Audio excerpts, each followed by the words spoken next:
The Raptors with a statement win over the Dallas Mavericks. 127-116 is the final. Welcome to Raptors Tonight. I'm Randy Urban, joined by Leo Rautins, Jack Armstrong, and Paul Jones. Guys, such an impressive win. Leo, it really looked like the Raptors to me were on the same page from the get-go. But what stood out to you in terms of the team's execution as a unit? Well, hey, the fact that they dominated in the paint the way they did. First of all, once they're locked in defensively, that set the tone for a lot of things that happen offensively. But the presence in the paint, we've seen it earlier this season where they've had good outputs in the paint, but then you kind of get away from it, right?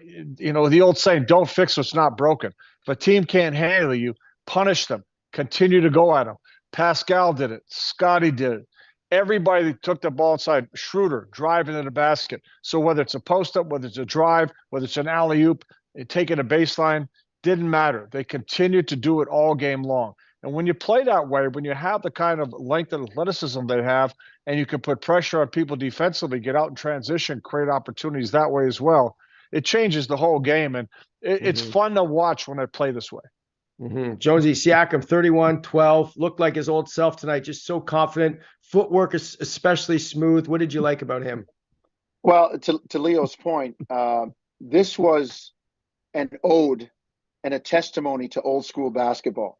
Before everybody started hoisting threes, and the reason that came about was because nobody could play inside, or teams didn't have a skilled player to play inside. So they said, okay, well, like the mathematicians got involved and they said, okay, if we hit, three of these, it's the same as like four of those or five of those down there. And Dallas couldn't guard him on the inside. And Pascal he knew that, and he went right into the paint and did the damage. And even though Dallas outscored Toronto 19-11 from behind the arc, that's 24 points. But you look at the Raptors' edge in the paint, and Pascal was leading the charge. There was one point where they just gave him the ball, and I mean, he looked like Shaquille O'Neal down there. Nobody could stop him in the paint. And like I said, it's, to me, like I can see Leo and Jack nodding. It's a testament to old school basketball. The old adage, yeah, 3 is better than 2, but 2 is better than nothing. And when you're taking threes and not hitting them, I thought the Raptors did a marvelous job tonight, not turning the ball over. And they got it inside, got into the paint. As Leo said, everybody that went down there had a party, and they come out with a really, really solid win. I think Pascal in the post is just a great look for him. I think he keeps it a little bit more simple down there, and he can score so many different ways. But Jack, again, the bench, just a great lift. I thought Boucher's energy was a huge turning point in that second quarter.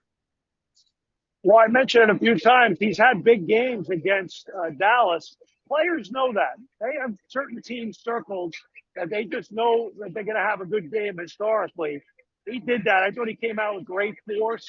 Clearly, they've moved on from Jalen McDaniels, and they feel like they need to go in another direction. I like the Otto Porter, Chris Boucher minutes. Grady Dick struggled tonight, but I thought Malachi Flynn was tremendous. I thought Gary Trent Jr. probably played his best game of the season. Played with great toughness on both ends. So that was a huge lift, because in the first quarter, the starting unit was the problem. They got outplayed. They were down, 6 at the end of the first quarter. But the second unit changed the trajectory and the personality of the games. Leo, it says something about a guy like Boucher when he gets a DMP CD and then comes out with that kind of energy. Like, those are the kind of guys you want on your bench that are able to just like swallow that and then perform. Well, you can't control what a coach is going to do, right? All you can control is how you perform when you get the opportunity. And he came out there and played hungry. I mean, knocked down his first 3 of the season. When he plays like that, he can make a difference, right? Because he's doing it on the offensive glass. He's doing it defensively on the defensive glass. He's challenging shots.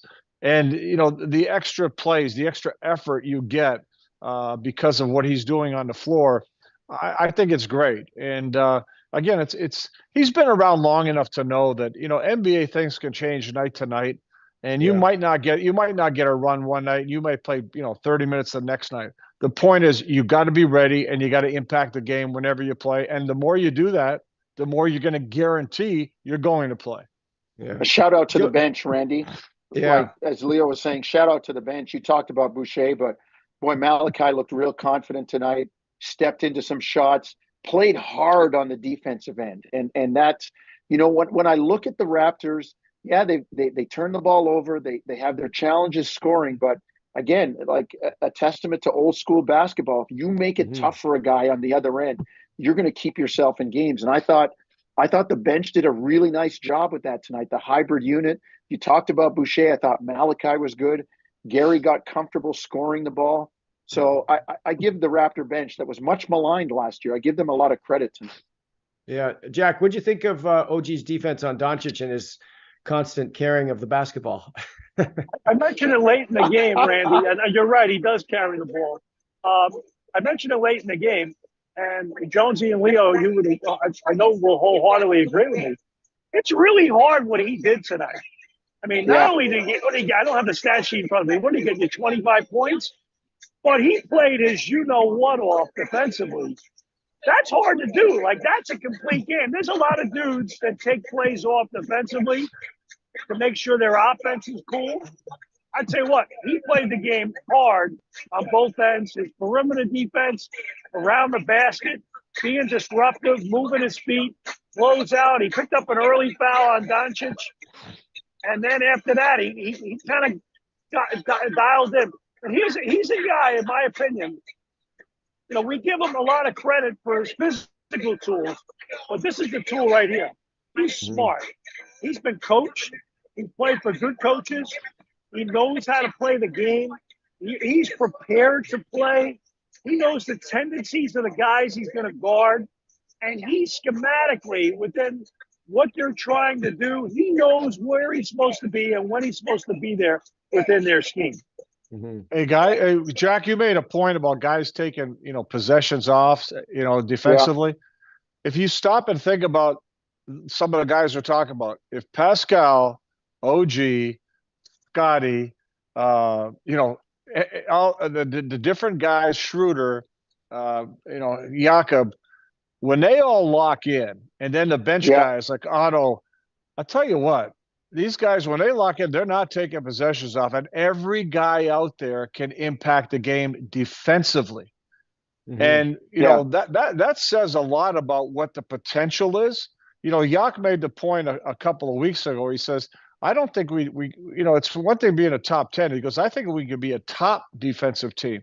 And when you watch them play and the way certain guys are stepping up at both ends, I really believe they can be an elite defensive team. Can I go back to my ode to old school basketball? Yes. Jack has the line. I love the line. Frank Layden said, Jack, what's the weakest word in the NBA vernacular defensively? Right? Help.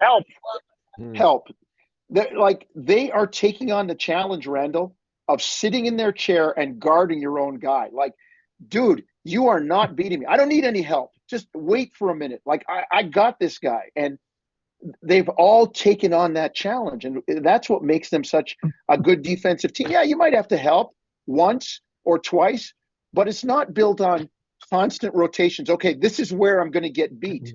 You don't establish that mindset. And I think, you look at a guy like Luka, who's already put it out there about OG. He respects him. He talked about it last year, what a good defender OG is and how smart and how physical and how he's positionally sound. And it's a challenge. That is good for the officials to hear that too, because it gives OG a little modicum of respect. Because I got to tell you, I don't know if there's a tougher guy in this league to officiate or to cover than Luka Doncic.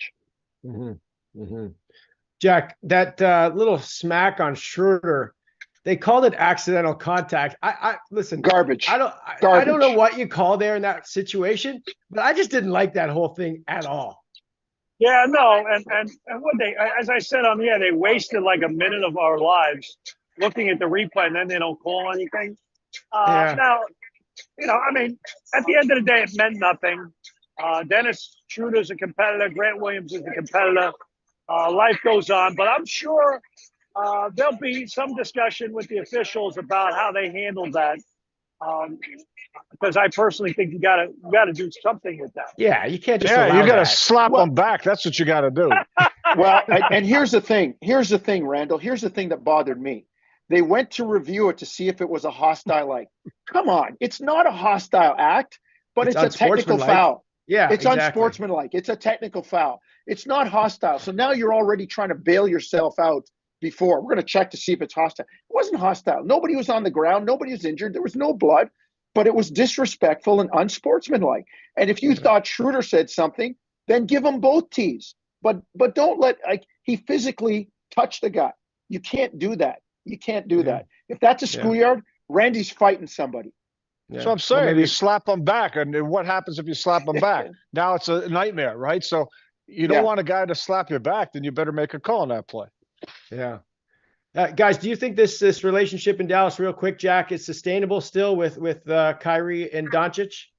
I mean, it looks pretty good early on. I don't see any issues with it. You know, it's interesting. I didn't get a chance to mention it on the air tonight, but I really enjoyed watching Kyrie and Jason Kidd communicate. I mean, we're talking about a Hall of Fame point guard in Jason Kidd and a Hall of Fame point guard in Kyrie. And there seems to be a nice respect level there.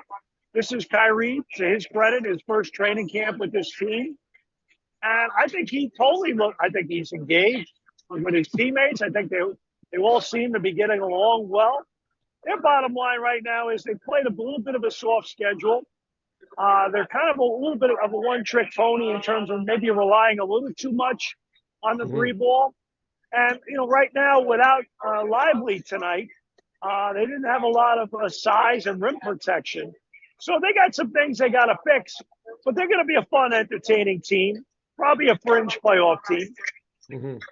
All right, guys, great stuff. Going to stop it there. Next game for the Raptors Saturday night against the Boston Celtics in Boston, 7 p.m. Eastern is your tip. Raptors Tonight will go live on YouTube after the final buzzer. Thanks for watching, and we'll see you next time.